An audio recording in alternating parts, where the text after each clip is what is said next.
With so many choices of styles and colors, wearing a life jacket has become a normal and important part of all types of water recreation. A popular choice in wearable life jackets is inflatables because they're lightweight and very comfortable to wear. If an inflatable is your choice for a life jacket, there's some things that you must know, including how to properly care and maintain it so it will always be ready and work when you need it. Let's start with some of the facts up front. Inflatable life jackets are not to be worn by anyone younger than 16 or under 80 pounds and are not recommended for weak or non-swimmers. They are not suitable for high-impact water sports like riding personal watercraft, water skiing, whitewater paddling, wakeboarding, or similar towed uses where you are more likely to enter the water at high speeds. Check the laws in your state and the manufacturer's instructions for other possible restrictions. An inflatable is designed to be worn on the outside of your clothing. When you put it on and buckle it up, adjust the straps so it fits comfortably snug, allowing room for it to inflate. Finally, you should be aware that abrasions and sharp objects can cause damage.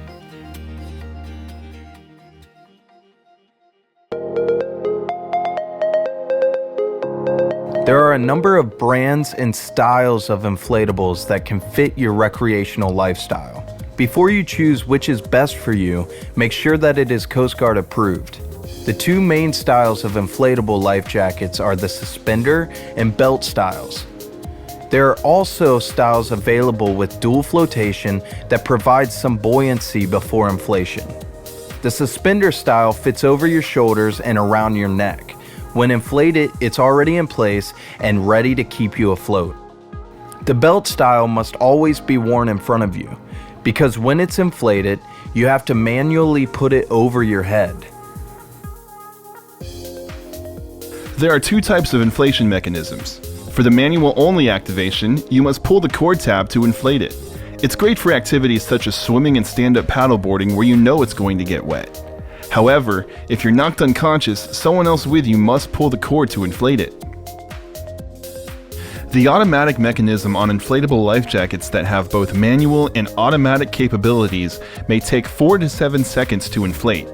This is one of the reasons inflatable life jackets are only recommended for people who can swim well and tread water. The automatic mechanism is activated by either a bobbin or a hydrostatic device.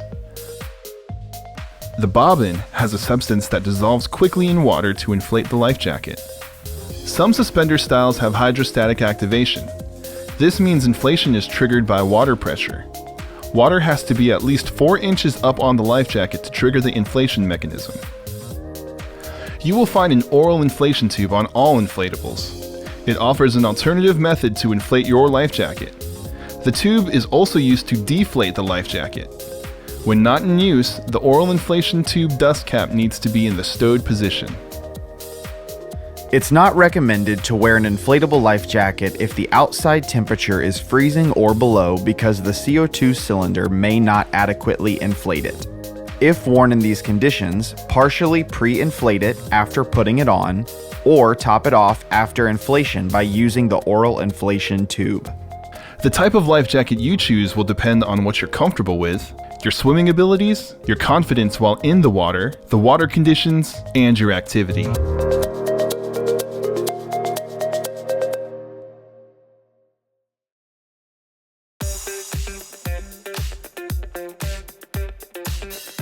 Become familiar with how your inflatable life jacket works. Before you use it, read the owner's manual that came with your life jacket. Always follow the manufacturer's use, care, and maintenance instructions. It's recommended that you purchase 2 rearming kits with your new life jacket.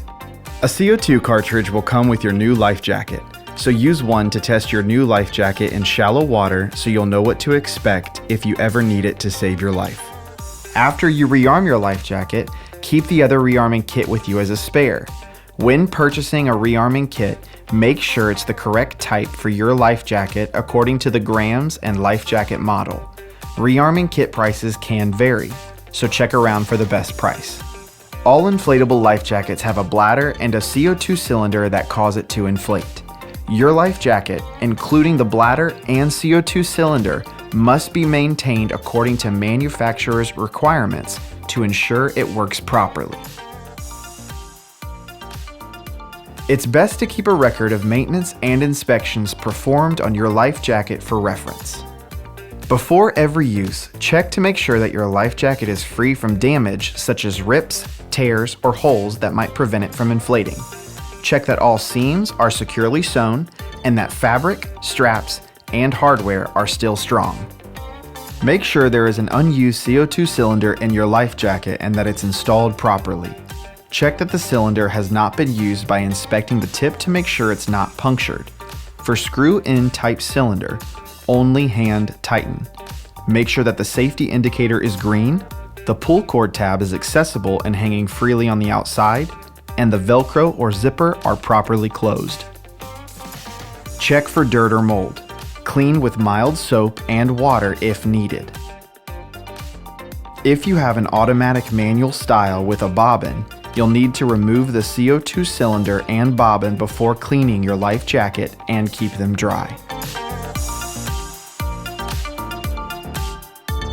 Every 2 to 6 months, orally inflate your life jacket using the oral inflation tube. Make sure it's completely inflated and it holds air for at least 2 hours or more in a temperature-controlled environment. If your life jacket does not hold air, it should be replaced. The CO2 cylinder also requires maintenance, besides having to replace the cylinder after every CO2 inflation. Some CO2 cylinders have an expiration date and some have a manufactured date, so check for those dates. All hydrostatic activation devices have an expiration date.